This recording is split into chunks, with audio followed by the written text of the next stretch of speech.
Yes, good morning students. हमारा topic जो चल रहा था वो चल रहा था correlation.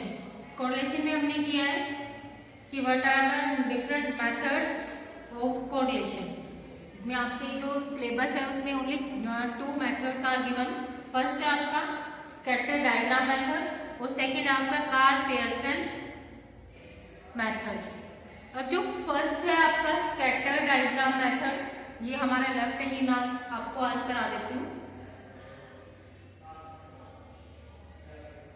Direct method and shortcut method, ये दोनों हमारे हो गए हैं। जो एग्जाम के पॉइंट ऑफ व्यू से अगर हम देखें कौन सा मेथड इंपॉर्टेंट है तो वो है आपका शॉर्टकट मेथड। शॉर्टकट मेथड से आपका जो एक क्वेश्चन है वो 100% आने वाला है एग्जाम्स में। इस चैप्टर के एमसीक्यू बहुत अच्छे से कर लेना। हाँ, वन मोर थिंग, मैं आपको एक बार सिलेबस और बता देती हूँ। सबसे पहले आप सिलेबस नोट डाउन कर लीजिए, कौन कौन से चैप्टर्स जो है वो आपके यूनिफॉर्म में आने वाले हैं।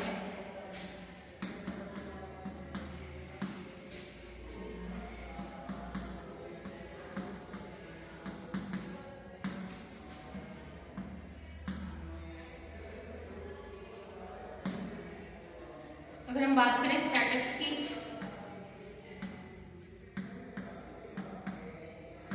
स्टैटिक्स में आपका जो चैप्टर है वो आएगा आपका कोरिलेशन।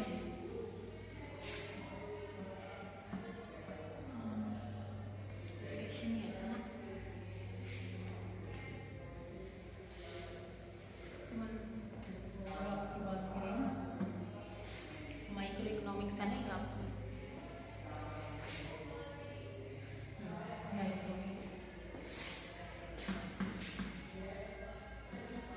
माइक्रो में आपके आएंगे प्रोड्यूसर,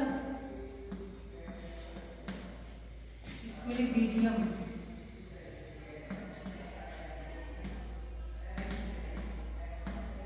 और सप्लाई।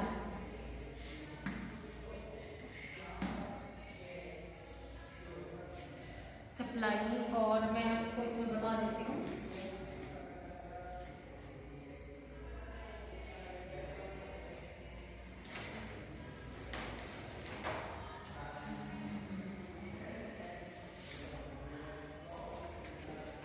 जो प्रोड्यूसर इक्विलिब्रियम है इसके एमसीक्यू बहुत अच्छे से कर लेना आप।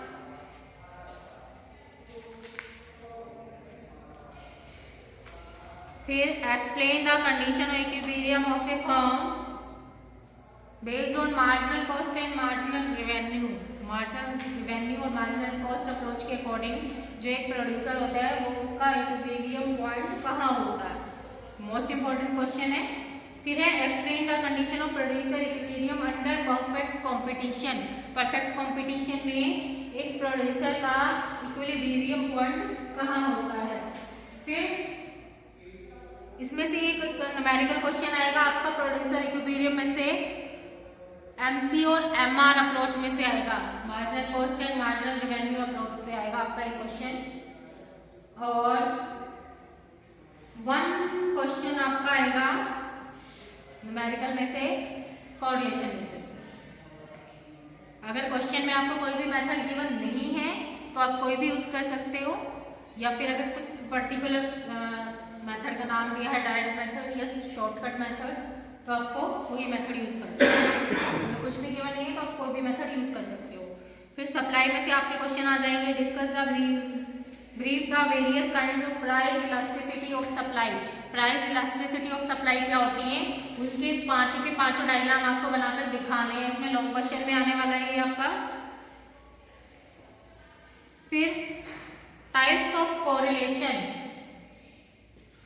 कोरिलेशन के कौन कौन से टाइप्स होते हैं ये आपको बताना है, ये भी लॉन्ग क्वेश्चन में आएगा।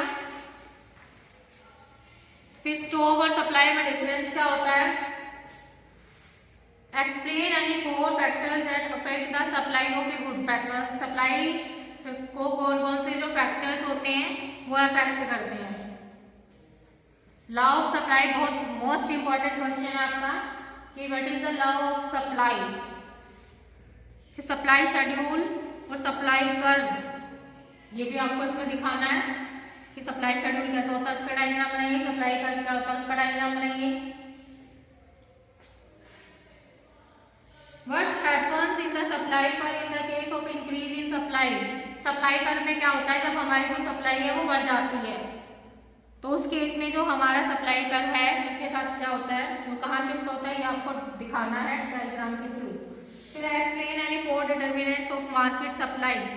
पहले था आपके फैक्टर्स अफेक्टिंग सप्लाई, अब जो मार्केट सप्लाई है उसको कौन कौन से फैक्टर्स जो है वो अफेक्ट करते हैं। ये आपके मोस्ट इंपॉर्टेंट क्वेश्चन थे एग्जाम के पॉइंट ऑफ व्यू से, और जो सभी क्वेश्चन जितने भी एमसीक्यू है 1 मार्क्स वाले क्वेश्चन है वो अच्छे से स्टडी कर लेना। जो न्यूमेरिकल क्वेश्चन है वो एक प्रोड्यूसर इक्विलिब्रियम में से आएंगे और एक आपका आएगा कोएफिशिएंट ऑफ कोरिलेशन। हम बात करें सिलेबस की 1 2 चैप्टर्स तो आपके माइक्रो इकोनॉमिक्स में आएंगे, प्रोड्यूसर इक्विलिब्रियम एंड सप्लाई, और जो स्टैटिक्स में से बात करें हम वो आएगा आपका कोरिलेशन।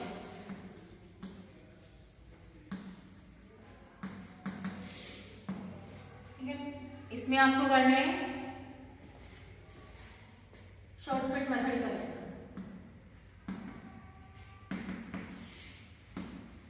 शॉर्टकट मेथड है,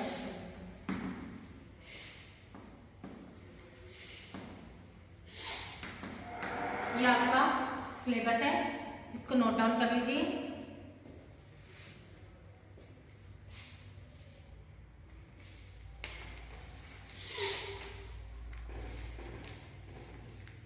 इसमें लास्ट वीडियो में मैंने आपको रैंक कॉरिलेशन बताया था, वो आपको नहीं करना है, उसमें से एग्जाम में भी नहीं आएगा और वो आपके सिलेबस में भी नहीं है। तो आज हम करने जा रहे हैं स्कैटर डायग्राम। स्कैटर डायग्राम क्या होता है, जिसमें हम कुछ भी न्यूमेरिकल कैलकुलेशन नहीं करते हैं, सिर्फ हमें 2 वेरिएबल्स गिवन होते हैं जिनको हम एक वेरिएबल को एक्सिस पर लेते हैं, दूसरे वेरिएबल को वाई एक्सिस पर लेते हैं, और उनको हम कोई भी लाइन ड्रॉ नहीं करते हैं, ओनली पॉइंट्स बनाते हैं उसके। तो ये बहुत ही सबसे इजी मेथड है कोरिलेशन फाइंड आउट करने का।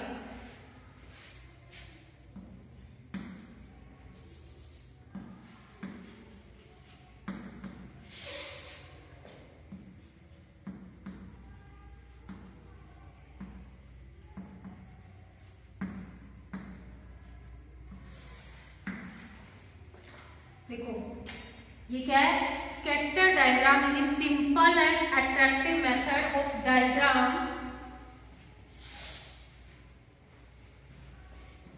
जो क्या रिप्रेजेंट करता है, by variable distribution to determine the nature of the correlation between the variables, the nature of correlation between the variables क्या है, ये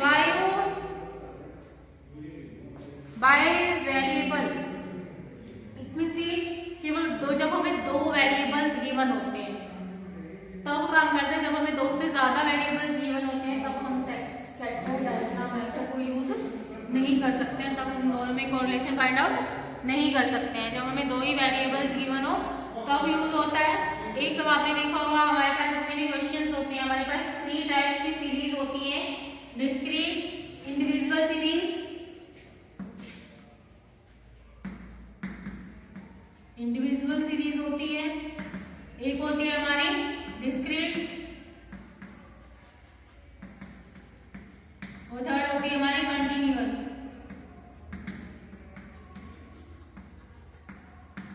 जो हमारा स्कैटर डायग्राम मेथड है वो यहाँ पर चल जाएगा, यहाँ चल जाएगा, लेकिन कंटिन्यूअस सीरीज में अप्लाई नहीं होता है।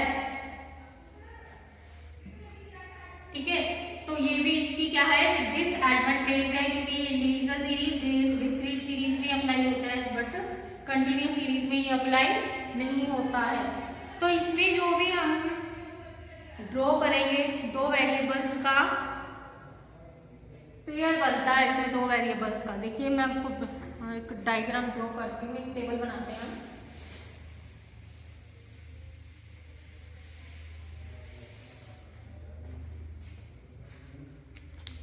क्योंकि हमारे पास दो वेरिएबल्स गिवन है, एक वेरिएबल x है, एक वेरिएबल y है।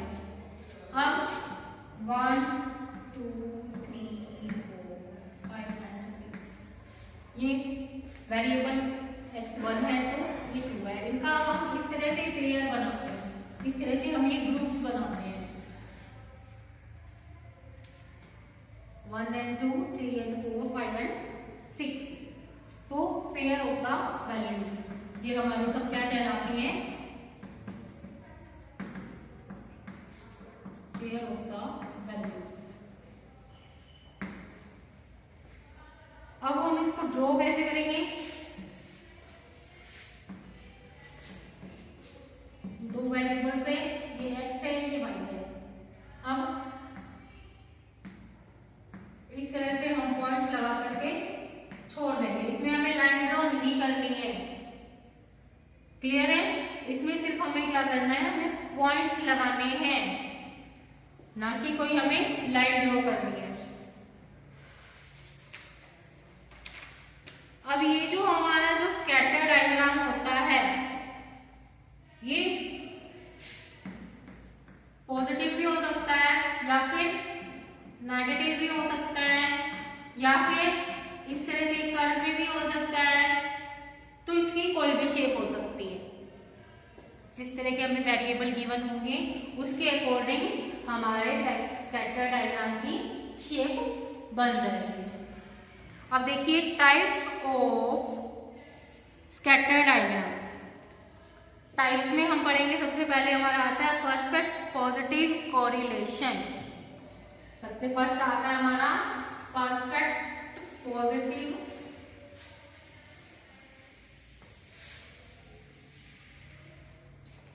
वैसे एग्जाम में इसमें से नहीं आएंगे आपके, पर लेकिन आपके सिलेबस में है तो इसलिए कराएंगे। फर्स्ट है आपका परफेक्ट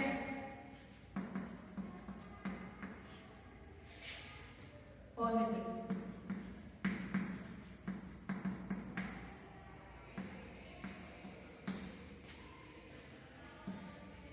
परफेक्ट पॉजिटिव कोरिलेशन, इसको हम डिनोट करेंगे +1 से, यानी जो कोरिलेशन की जो वैल्यू आने वाली है वो क्या है, पॉजिटिव है। तो इसमें जो हमारा जो कर्व बनेगा वो क्या बनेगा, इस तरह से स्ट्रेट लाइन,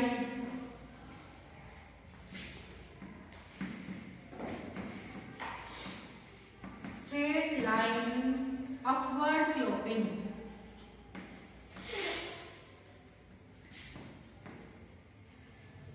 जो कर्व बनेगा वो किस तरह का बनेगा, स्ट्रेट लाइन में बनेंगे, जो डॉट्स बनेंगे, जो पॉइंट्स बनेंगे हमारे स्ट्रेट लाइन में बनेंगे, और क्या होगा उनका जो स्लोप होगा वो क्या होगा, अपवर्ड होगा। तो इसको क्या बोलेंगे, परफेक्ट पॉजिटिव कोरिलेशन। सेकंड आपका आता है perfect negative, perfect negative correlation. ये बिल्कुल इसके अपोजिट है, इसमें आज की वैल्यू क्या आएगी, -1 आएगी। इसमें जो हमारा जो स्लोप बनेगा वो इस तरह से स्ट्रेट लाइन बनेगा, लेकिन वो क्या बनेगा, डाउनवर्ड स्लोपिंग बनेगा।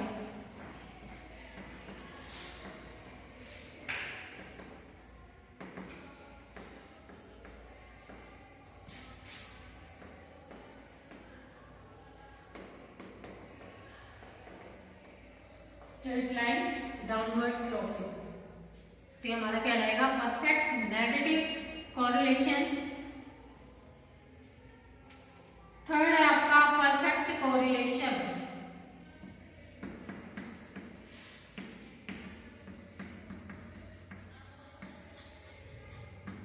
परफेक्ट कोरिलेशन का मतलब क्या होता है कि स्ट्रॉन्ग पॉजिटिव कोरिलेशन है। देखिए इसमें जो हमारा जो स्ट्रेट लाइन सपोज ये बनती है, हमारी स्ट्रेट लाइन ये होगी, जो हमारे जो पॉइंट्स आएंगे वो कहाँ आते हैं, बिल्कुल इसके जस्ट पास में।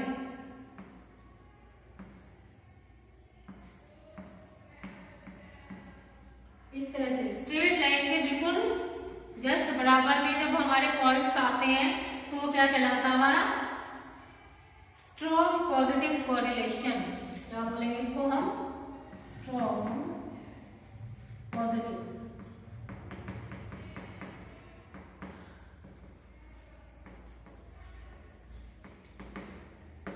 दोनों वेरिएबल्स में स्ट्रॉन्ग पॉजिटिव कोरिलेशन है, क्योंकि देखो पॉजिटिव इसलिए क्योंकि दोनों अपवर्ड स्लोप पे जा रहे हैं। फिर आपका वीक पॉजिटिव कोरिलेशन, और था आपका वीक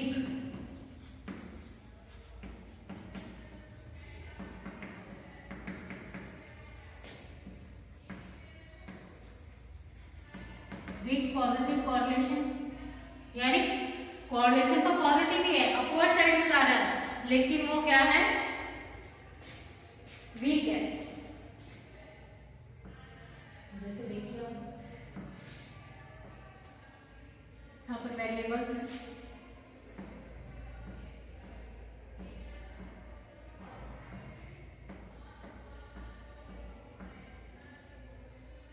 कुछ इस तरह से बनेगा।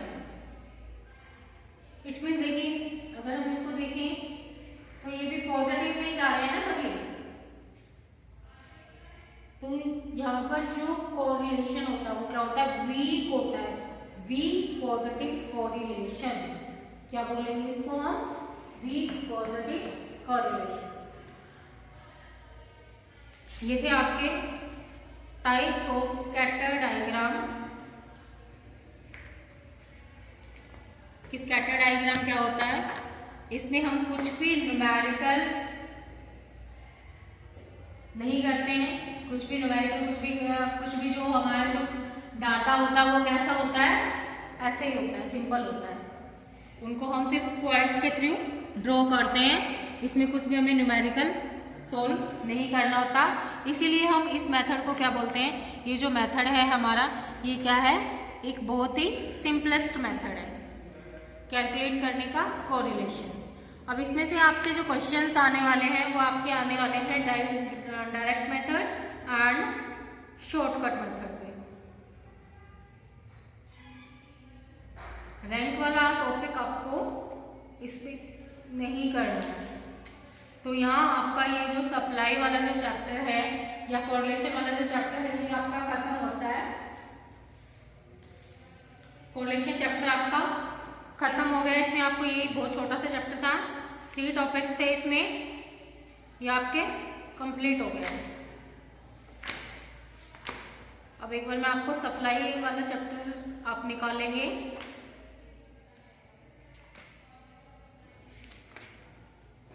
इसमें आपको मीनिंग ऑफ सप्लाई करना है, determinants of market supply. Market supply कैसे डिटरमाइन करते हैं, कैसे कैलकुलेट करते हैं। इसमें आपके number of forms in the market, future acceptation, means of transportation and communication. फिर सप्लाई फंक्शन क्या होता है ये भी मैंने आपको क्लास में कराया हुआ है पहले। सप्लाई फंक्शन जो है वो डिपेंड करता है हमारे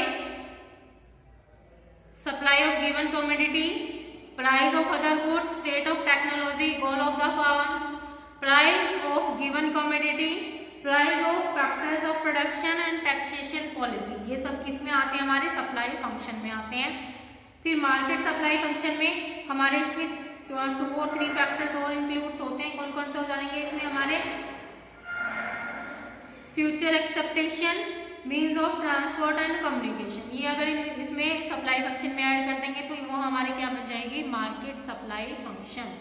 फिर सप्लाई शेड्यूल क्या होता है, सप्लाई शेड्यूल 2 टाइप्स का होता है हमारा, individual supply schedule and market supply schedule.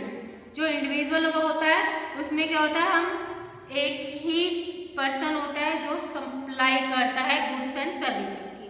जैसे सपोज प्राइस 1 है तो 5 यूनिट्स की सप्लाई करता है, 2 है तो 10 की करता है, 3 है तो 15 की करता है। जैसे जैसे जो प्राइस है वो बढ़ता है तो उसकी जो क्वांटिटी सप्लाई है वो भी इंक्रीज होती है। अब वो हमारा क्या बन जाएगा सप्लाई कर बन जाएगा इंडिविजुअल। अब अगर हमें बात करें मार्केट सप्लाई शेड्यूल की, शेड्यूल बनाने के लिए बोला है तो आपको सिर्फ टेबल बनानी है। इंडिविजुअल सप्लाई शेड्यूल की टेबल बना देंगे, प्राइस लेंगे 1 2 3 4 5। इस तरह हम क्वांटिटी सप्लाई लेंगे 5, 10, 15, 20। ये हमारा क्या हो जाएगा, इंडिविजुअल सप्लाई शेड्यूल। और हम बोलेंगे इंडिविजुअल सप्लाई कर्व क्या होता है, तो आप कर्व बना के ड्रॉ कर देंगे। इधर हम क्या लेंगे, प्राइस लेंगे और ओ एक्सिस पर हम लेंगे क्वांटिटी सप्लाई। तो इस तरह से हम ड्रॉ कर देंगे इंडिविजुअल मार्केट सप्लाई कर्व। फिर आपका आता है मार्केट सप्लाई कर्व। क्या होता है मार्केट सप्लाई कर्व को हम चाहे तो आप एक डायग्राम में बना सकते हो, अदरवाइज आप 2 डायग्राम या 3 डायग्राम्स में भी इसको बना सकते हो। जैसे सपोज फर्म ए का supply curve plus firm B का supply curve is equal to firm A plus B is equal to market supply curve. दोनों को दिखा सकते हो। 3 डायग्राम बनाने आपको supply curve A B and A plus B, वो हमारा हो जाएगा मार्केट सप्लाई कर। फिर स्लोप ऑफ सप्लाई कर्व, जो स्लोप ऑफ सप्लाई कर्व है वो कैसा होता है, सप्लाई कर्व का जो स्लोप है वो क्या होता है, अपवर्ड स्लोपिंग होता है, क्योंकि इसमें प्राइस एंड क्वांटिटी सप्लाई में पॉजिटिव रिलेशनशिप होता है दोनों में। अगर प्राइस बढ़ते हैं तो क्वांटिटी सप्लाई भी बढ़ती है, अगर प्राइस घटते हैं तो क्वांटिटी सप्लाई कम होती है, तो इसलिए इन दोनों में पॉजिटिव रिलेशन होता है। फिर है आपका लॉ ऑफ सप्लाई। सप्लाई के लॉ क्या है, जो सप्लाई कर्व है इसमें कुछ बातें मानकर चलती, कुछ अजम्पशंस होते हैं। कौन से होते हैं, price of other goods is constant. क्या मान के चलते हैं, जो अदर गुड्स का जो प्राइस है वो क्या है, कांस्टेंट है। No change in state of technology में कोई चेंज नहीं हुआ है। प्रोडक्शन फंक्शन जो फैक्टर्स हैं उसमें कोई चेंज नहीं हुआ है। No change in taxation policy में कोई चेंज नहीं हुआ है। तो ये क्या होता है, इस तरह से हम जो सप्लाई शेड्यूल बनाएंगे वो क्या बनाएंगे, अपवर्ड स्लोपिंग बनाएंगे। तो इससे हमें क्या पता चलता है कि जो सप्लाई कर्व का जो स्लोप है वो क्या होता है, पॉजिटिव होता है। फिर आप बताएंगे movement along the supply curve. जो सप्लाई कर्व होता है या चेंज इन क्वांटिटी सप्लाइड में कब कब चेंज होता है,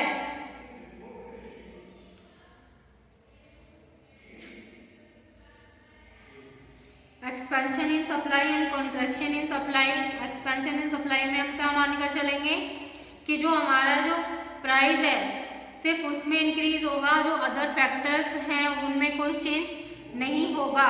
सपोज प्राइस पहले 20 थी तो क्वांटिटी सप्लाई कितनी थी, 100 यूनिट्स की थी। फिर प्राइस बढ़कर कितना हो गया, 25 हो गया, तो क्वांटिटी सप्लाई भी बढ़कर 100 से 150 हो गई। तो इसको हम क्या बोलते हैं, एक्सपेंशन इन सप्लाई। यानी प्राइस बढ़ रहा है तो हमारी क्वांटिटी सप्लाई भी इंक्रीज हो रही है, तो इसको हम बोलेंगे एक्सपेंशन इन सप्लाई, या जिसको हम बोलते हैं increase in quantity supply. Other name क्या है एक्सपेंशन इन सप्लाई का, increase in quantity supply. Increase कब होगी, जब हमारे प्राइस इंक्रीज होंगे।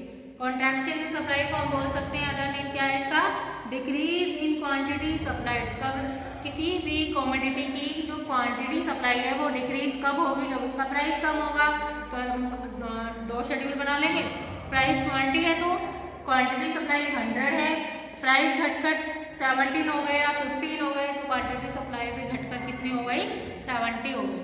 तो इट मीन्स जो हमारी क्वांटिटी सप्लाइड है वो डिक्रीज हो जाती है, जिसको हम बोलते हैं कॉन्ट्रैक्शन इन सप्लाई। फिर shift in supply curve. Supply curve कब कब शिफ्ट होता है, सप्लाई कर्व या तो राइट साइड में शिफ्ट होगा या फिर लेफ्टवर्ड साइड में। अब राइटवर्ड साइड में कौन कौन सी सिचुएशन होती है जब शिफ्ट होता है, और लेफ्ट साइड में कौन कौन सी होती है, ये सारा मैंने आपको पहले कराया है। राइट साइड में कब होता है, जब इंक्रीज इन सप्लाई होता है। जब सप्लाई बढ़ती है तब हमारा ये राइट साइड में होता है, और जब सप्लाई डिक्रीज होती है तभी हमारा सप्लाई कर्व क्या होता है, लेफ्ट साइड में शिफ्ट होता है। अब इंक्रीज इन सप्लाई कब होती है, प्राइस सेम है लेकिन सप्लाई जो है वो इंक्रीज हो रही है, तो उसको हम क्या बोलेंगे, increase in supply. Decrease in supply कब होते हैं, प्राइस सेम रहता है लेकिन जो क्वांटिटी सप्लाइड है वो क्या हो जाती है, वो कम हो जाती है, वो हमारी कहलाएगी क्वांटिटी सप्लाई। इसमें कुछ डिफरेंसेस दिए हैं आपको, मूवमेंट अलोंग सप्लाई का, शिफ्ट इन सप्लाई का, ये डिफरेंसेस बहुत अच्छे से कर लेना। Expansion in supply, increase in supply, contraction in supply, decrease in supply. तो ये डिफरेंसेस अच्छे से कर लेना। स्टॉक एंड सप्लाई में क्या डिफरेंस होता है, वेरी मोस्ट इंपॉर्टेंट क्वेश्चन। फिर आपका आता है कि चेंज इन टेक्नोलॉजी में चेंज होता है, तब हमारा जो सप्लाई करेगा वो कहाँ शिफ्ट होता है। टैक्सेशन पॉलिसी में चेंज होता है, तब सप्लाई का कहाँ शिफ्ट होता है, राइट साइड में होता है या लेफ्ट साइड में शिफ्ट होता है। तो कुछ कंडीशंस हैं जिसमें हमें बताना है कि लेफ्ट साइड में शिफ्ट हो रहा है, राइट साइड में शिफ्ट हो रहा है। फिर ये percentage method of measuring elasticity of supply, इसमें सारे न्यूमेरिकल्स क्वेश्चन आएंगे। ये मैंने अभी आपको नहीं कराया है क्योंकि इसमें से एग्जाम में अभी नहीं आएगा आपका। फिर मैंने कराया kind of elasticity of supply. Elasticity of supply के कौन कौन से टाइप्स होते हैं। परफेक्टली इलास्टिसिटी सप्लाई, जब हमारा जो प्राइस है वो कांस्टेंट रहता है, सिर्फ जो क्वांटिटी सप्लाई है वो कम या ज्यादा होती है, तो उसको हम बोलते हैं परफेक्टली इलास्टिक प्राइस। इसमें प्राइस जो है वो हमारा क्या रहता है, वो कांस्टेंट रहता है, इसमें प्राइस में कोई भी चेंज नहीं होता, वो होता है हमारा परफेक्ट इलास्टिसिटी सप्लाई। सेकेंड है हमारा perfectly in elastic supply. In elastic में जो प्राइस है वो क्या होता है, वो अप डाउन होता है, लेकिन जो क्वांटिटी सप्लाई होती है वो उसमें कोई चेंज नहीं होता है। ये कब पॉसिबल होता है, जब हमारे पास जो रिसोर्सेज है वो लिमिटेड होते हैं, उनकी एक पर्टिकुलर टाइम पीरियड में हम उनके प्रोडक्शन को बढ़ा नहीं सकते हैं, वो उतनी ही रहती है, चाहे प्राइस घटे या प्राइस बढ़े, उनका कोई इफेक्ट नहीं पड़ता, वो होती है हमारी परफेक्ट इलास्टिक सप्लाई। थर्ड आपका highly elastic supply. Highly elastic supply में हमारा होता है कि when percentage change in quantity supply is more than the percentage change in price. Suppose जब हमारा प्राइस जो है वो 50% बढ़ रहा है, लेकिन जो हमारी सप्लाई है वो कितनी हो रही है, 50% से ज्यादा इंक्रीज हो रही है, 60 हो रही है, 70 हो रही है, 80 हो रही है या 100 हो रही है, तो हम उसको क्या बोलेंगे, highly elastic supply. Suppose price में हमारा 50% चेंज हो रहा है, 10 था प्राइस, फिर 15 हो गया, लेकिन जो क्वांटिटी सप्लाइड है वो पहले 100 थी, फिर कितनी हो गई, 200 हो गई। तो इट मीन प्राइस में 50% चेंज हुआ है, तो क्वांटिटी में कितना चेंज हुआ है, 100% चेंज हुआ है। तो ये हमारा कौन सा केस कहलाएगा, हाईली इलास्टिक सप्लाई। फिर है हमारा less elastic supply. Less elastic supply में क्या होगा, इट मीन्स प्राइस में जितना चेंज हो रहा है क्वांटिटी सप्लाई में उससे कम चेंज हो रहा है। सपोज पहले प्राइस 10 थे, फिर 15 हो गए, तो इट मीन्स प्राइस में कितना चेंज हुआ है, 50% का चेंज हुआ है। जबकि जो क्वांटिटी सप्लाई थी वो क्या थी, पहले 10 थी, 100 थी सॉरी, और उसके बाद फिर कितनी हो गई, 120 हो गई।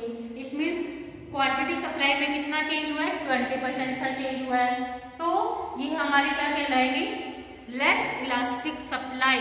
लेस इलास्टिक सप्लाई मीन्स जब हमारा प्राइस में ज्यादा चेंज होता है, ज्यादा परसेंट चेंज होता है, जबकि क्वांटिटी सप्लाई में कम परसेंट से चेंज होता है, वो हमारा कहलाता है लेस इलास्टिसिटी ऑफ सप्लाई। फिर हमारा आता है unitary elastic supply. Unitary elastic supply में क्या होता है, जिसमें सेम होता है, सेम चेंजेस होता है, जिसमें सपोज प्राइस पहले 10 थे, फिर 15 हो गए, इट मीन्स प्राइस में कितने परसेंट चेंज हुआ है, 50% चेंज हुआ है।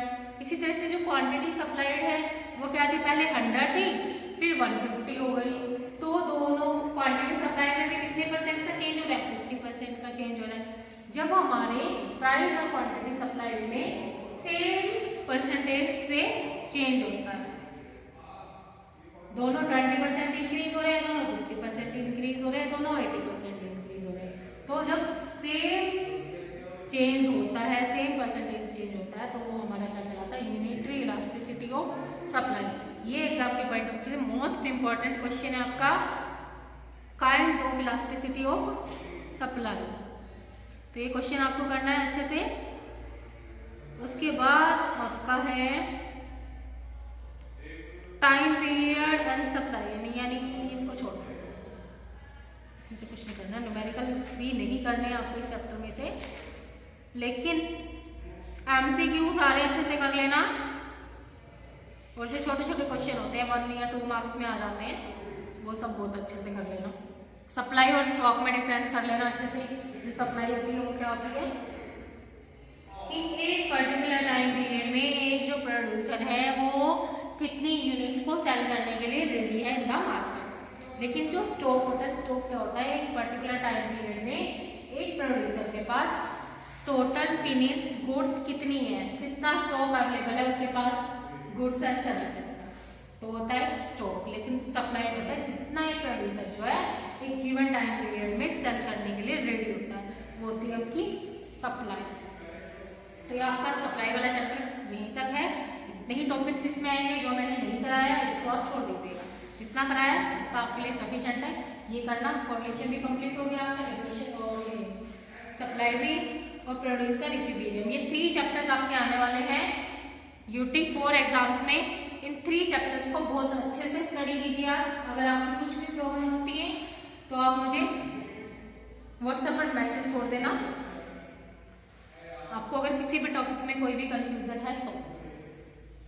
बट आई होप आपको बहुत अच्छे से क्लियरली समझ में आ रहा होगा, क्योंकि मैं बहुत ही मतलब इतनी स्पीड में भी नहीं करा रही हूँ कि आपका सब कुछ सर के ऊपर से जाए। स्पीड मेरी जो है वो नॉर्मली है, क्योंकि मुझे सिलेबस भी कंप्लीट कराना है। इसके बाद आपका स्टैटिस्टिक्स की बुक में एक चैप्टर आपका लेफ्ट है, इंडेक्स नंबर्स, वो स्टार्ट करने वाले हैं कल से। और इसमें हाँ माइक्रो इकोनॉमिक्स में भी एक चैप्टर आपका है, फॉर्म्स ऑफ मार्केट। पहले फॉर्म्स ऑफ मार्केट कराती हूँ, after that index. Okay students, आज की क्लास इतनी है। तो आपके यूटी 4 में 3 चैप्टर्स आने वाले हैं, correlation, supply and producer equilibrium. Producer equilibrium and correlation में से आपके न्यूमेरिकल्स आएंगे, और सप्लाई और थ्योरी तो तीनों चैप्टर्स में से ही आएंगी। ओके, आज की क्लास आपकी इतनी है, क्लास इज ओवर।